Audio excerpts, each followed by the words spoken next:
Guys, we're here in Charlotte, North Carolina with Plant Man Landscaping to learn how to prune a coral bark Japanese maple, more specifically, this Bihou got from us years ago.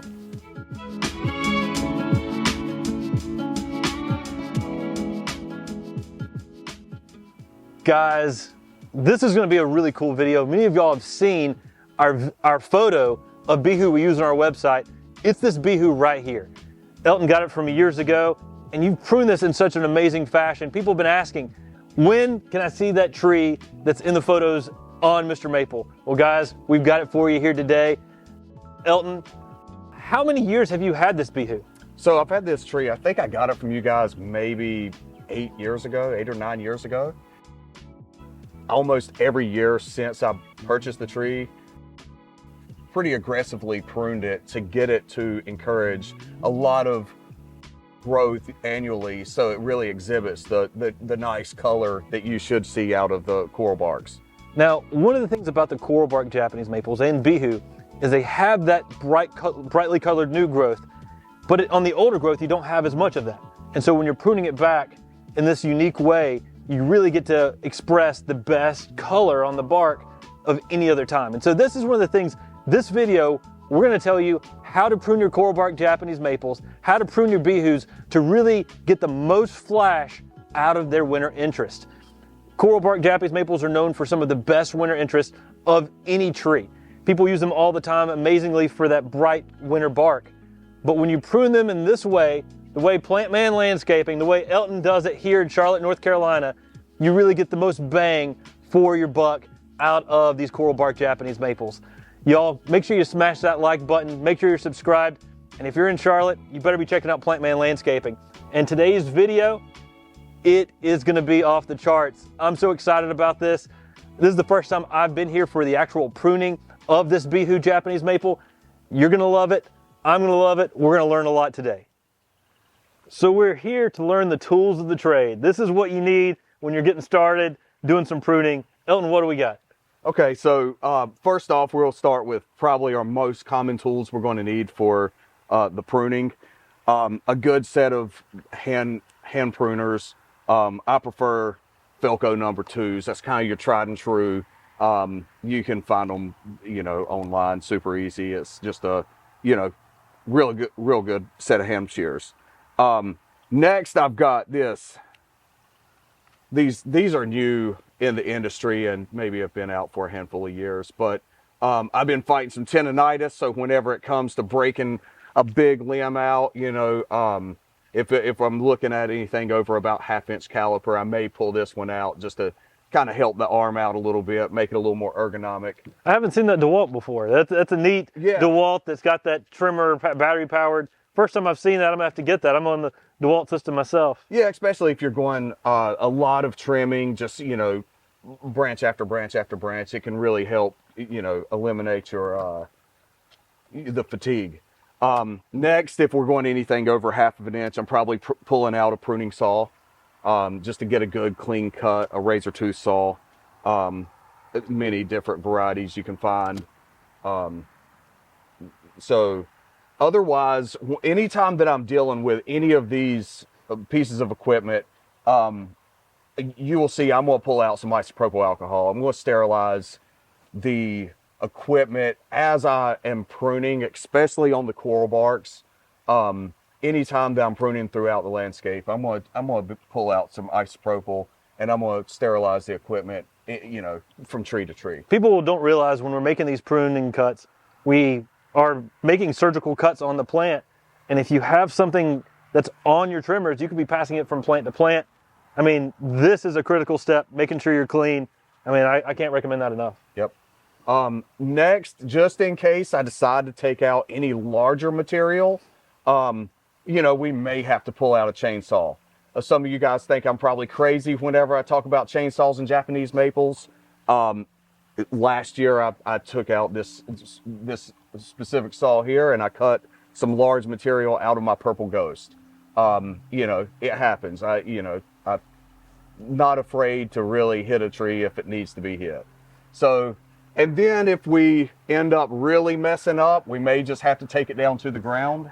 I've got my backhoe just in case I need to grab a root out, but we also got, you know, we got our big saws here But as well. don't be afraid to prune. I mean, that's the name of the game, is you can't be as scared to get in there and make those cuts. And the worst thing you can do is mess it up and, you know, start over. That's right, that's right. So, and also, you know, that's what we're here to do today is see what and how to approach pruning. How I'm going to prune this tree today may not necessarily be the way that I'm going to prune every single tree or every single Japanese maple. And in fact, it's not the way that I'm going to treat every maple. It's just how I'm treating a coral bark to encourage that vigorous growth. Dude, I'm so excited about this. I see you've even got a hard hat and some glasses here in case you got to break out the big boy chainsaw. So your proper PPE for, you know, any kind of measures that we need to take. Most likely I'm leaving the PPE to the side. I may actually have to get a pair of shades, sun's coming out, you know, just looking cool while I'm trimming my tree. Well, I say we get over here and start going step by step on this tree. I think your tree is an example of how everybody wants their coral bark to look. So let's get into it. Okay, so we're going to talk a little bit about timing. Most of the time, you're going to prune a Japanese maple kind of maybe the early spring, late winter, early spring. That encourages a lot of new growth. We're here in February. It's the beginning of February. Typically, maybe I push it out till March a little bit. However, there is one thing that I am really adamant about whenever it comes to pruning my coral barks, and maybe it's superstition, maybe it's a little bit of this old school mentality that I got from my grandparents, but what we're talking about is the phases of the moon. Right now, we're in the waning phase, and about the last quarter of that waning phase of the moon. During that time of year, what you have is you'll have the sugars and the water that is inside the plant becomes a little bit more stationary. It's not moving that much. So you will notice whenever you're pruning during this waning phase of the moon that your cuts don't bleed as bad. You're not losing that extra energy that the plant has saved up for that new growth. Alternately, whenever you are pruning in the rising phase of the moon, what you'll find is the plant bleeds a lot, but you lower the amount of growth that you'll see from that plant that growing season. So that's why we're here today, is because we're trying to target the right time of year to encourage as much of that xylem action and that extra growth for the tree this year. All right, so it's time to trim.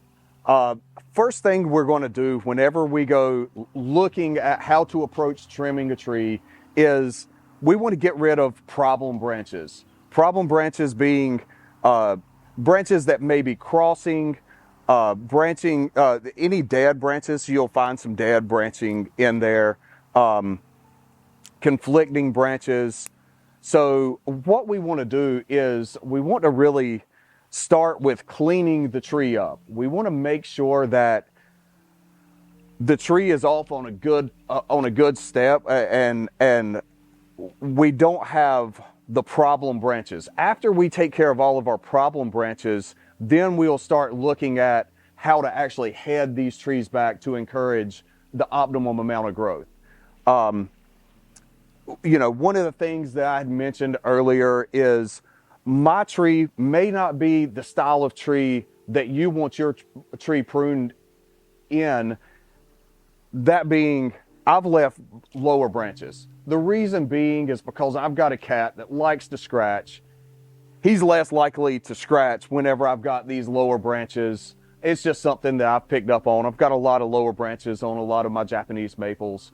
Whenever I trim them up, he wants to use it as a scratching post, especially right here next to my house. It's just, you know, one of those things that you have to think about. So what we will do is we'll come in and start looking at how to prune some of these head back cuts. This tree is not going to take a lot of cleaning up with crossing branches and stuff like that. A few branches here or there, but otherwise, really, this tree's in a really good shape. It's been trimmed for years. We're mainly just going to be heading things back. One of the things that I've noticed over the years is the smaller branches, like some of these branches that I've got over here, they don't grow a lot. So, and that's one reason that I was saying I may just take this thing off this year, but they just don't grow a lot because I kind of hammer them back and they're on the lower part of the tree. They don't catch a whole lot of sun. So I just don't get a lot out of them. I kind of, I get a little bit of growth, but even mid-season, I'm coming in here so I can keep my walk path. I'm trimming them back mid-season. To start off, like, I'm just going to kind of start in this area. I try to get the clippers in at the best angle that I can, leaving about 3/8 to a 1/2 inch of stub on the end. That would just kind of, it will break off, or it just kind of breaks down pretty rapidly. So I'm going to go ahead and make some of these cuts before I come in and start to cut some of the whips off of that. So again, while I'm making these cuts, I'm going to look at the conflicting branches, and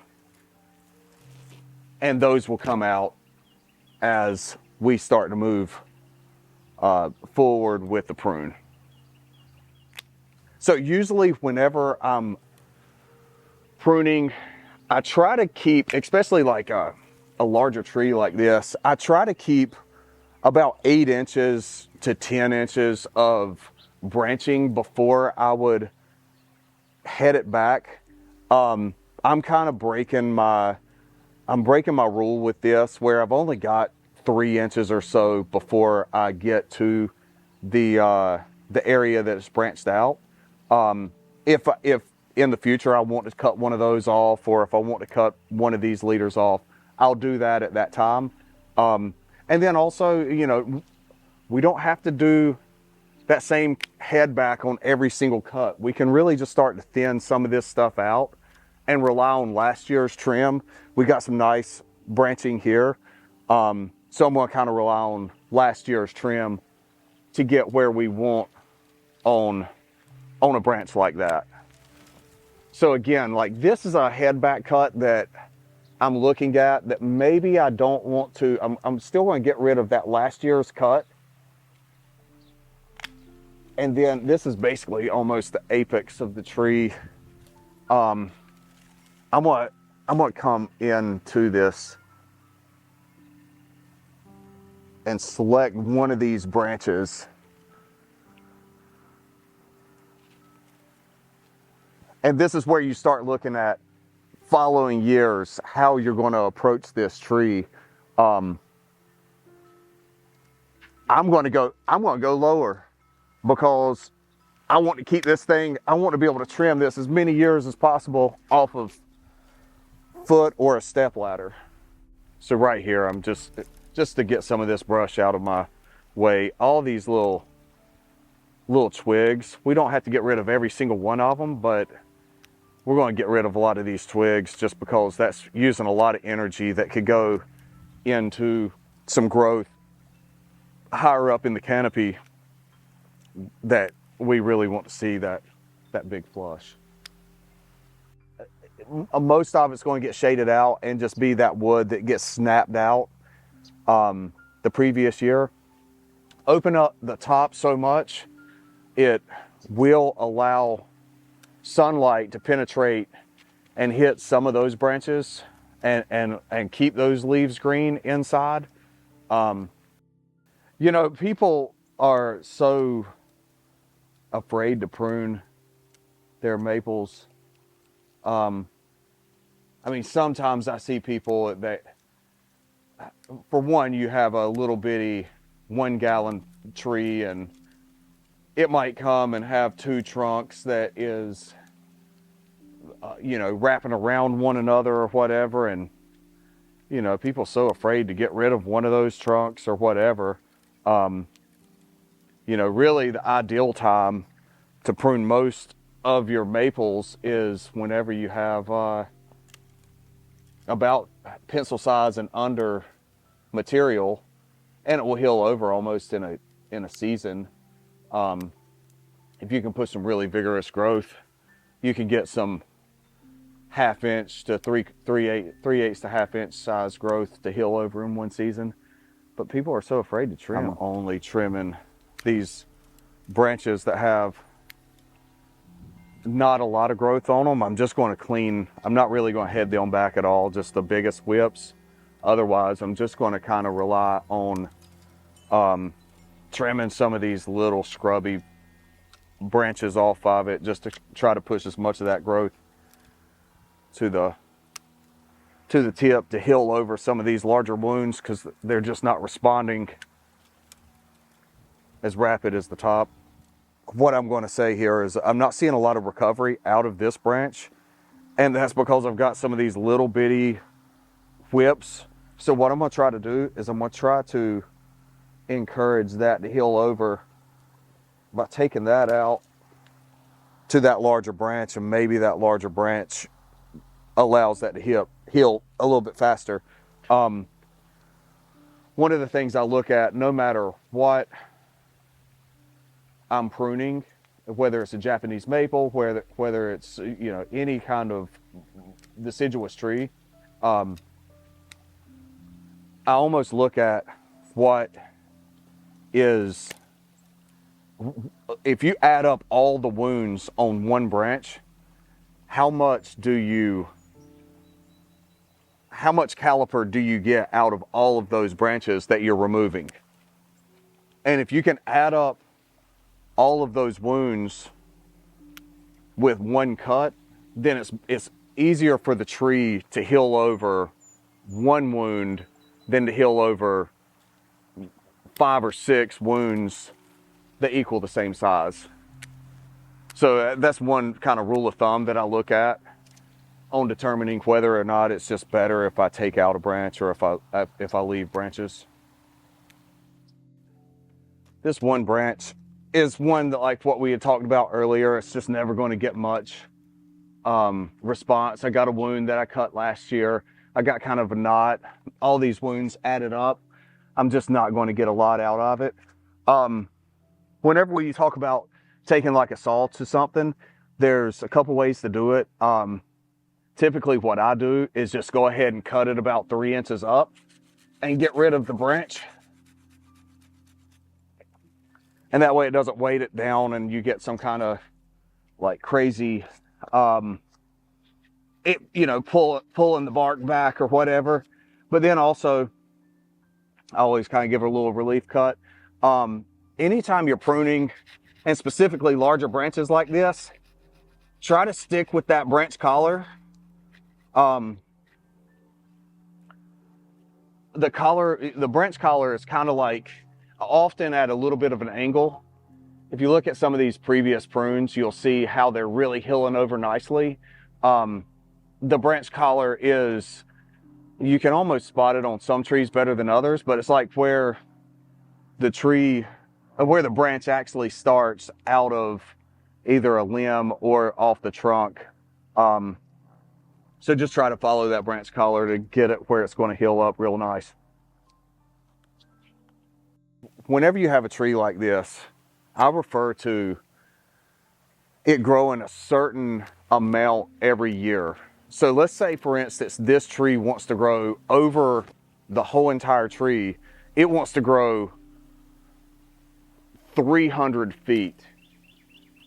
Well, if we are pushing growth to 100 growing tips, then we can get 3 foot of growth out of those 100 growing tips.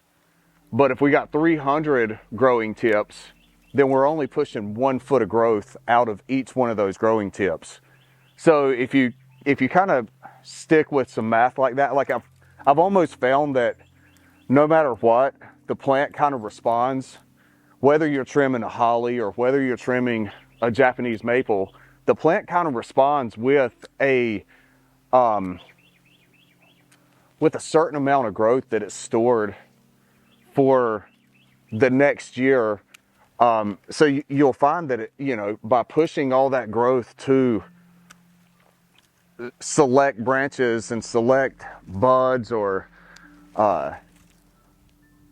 growing tips, you will get a lot more response out of that plant and a lot more vigorous growth. I guess on the bottom limbs, I'm taking off the bottom branches to try to steer the bottom up as much as possible so it doesn't get in my walkway. So that's just kind of for practical purposes and not necessarily out of aesthetic. I left this branch just so it would kind of heal over this wound a little bit more. I'm not going to just completely strip all of the small stuff. I'm going to leave a little bit of it for feeders and to develop caliper. So everyone's going to look at pruning in a different manner. I may like a branch. I may see something out of a branch that someone else doesn't see. And there's truly no right or wrong way to prune it whenever you're selecting one branch versus another. You can kind of train the tree by selecting certain branches, and that's the way I look at it, is like, how do I want to push the energy, and what limbs maybe I want to keep if I'm wanting to thin something out. But you may look at your tree and you see a different habit than maybe I would see. And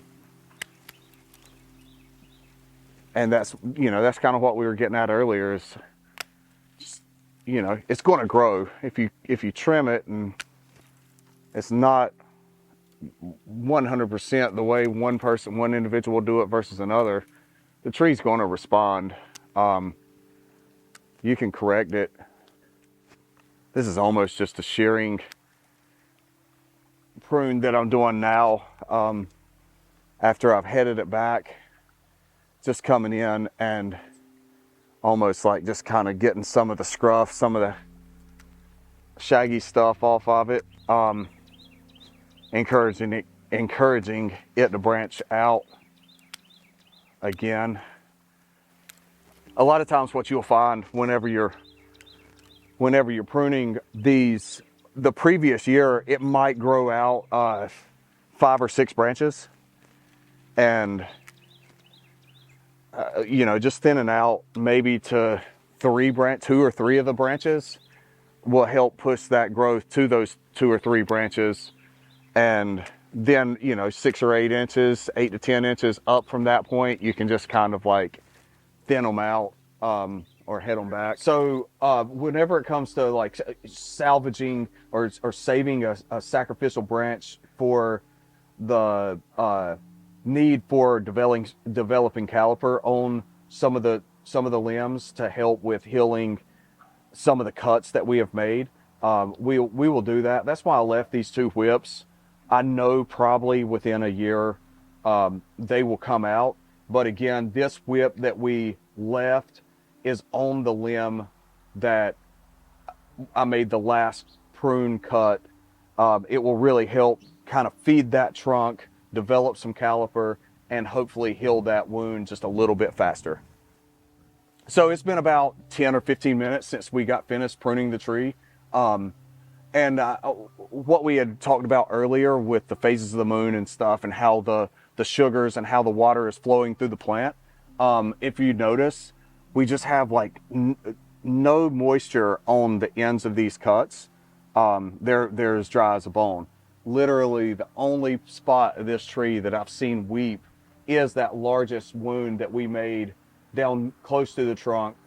Otherwise, it kind of exhibits how these sugars and how the water in the plant is really kind of locked up at this time, with the moon phase being in the waning period.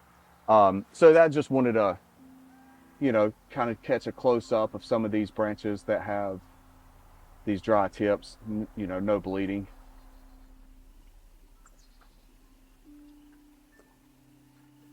Y'all, thanks so much for joining today.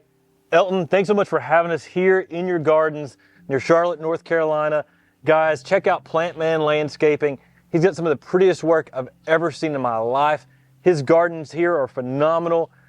And when it comes to pruning a Bihou, I've never seen it done better than what Elton's done here with this Bihou, y'all. Elton, thank you so much for showing us and instructing us on how you've pruned this tree throughout the years.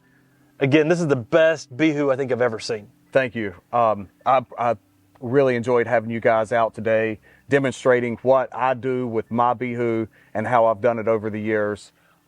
Look forward to more progress photos in the future. So thanks for having us. Now, guys, this is how he prunes his Bihou. You can apply the same method to your coral bark Japanese maples. Anything in that coral bark family can be done in this way. So try this out in your garden. Go to our MrMaple Friends group on Facebook, share some of your photos. And y'all, make sure you smash that like button and share this video with your gardening friends so they can learn the correct way to prune a coral bark Japanese maple. Take care, God bless, and have a great day.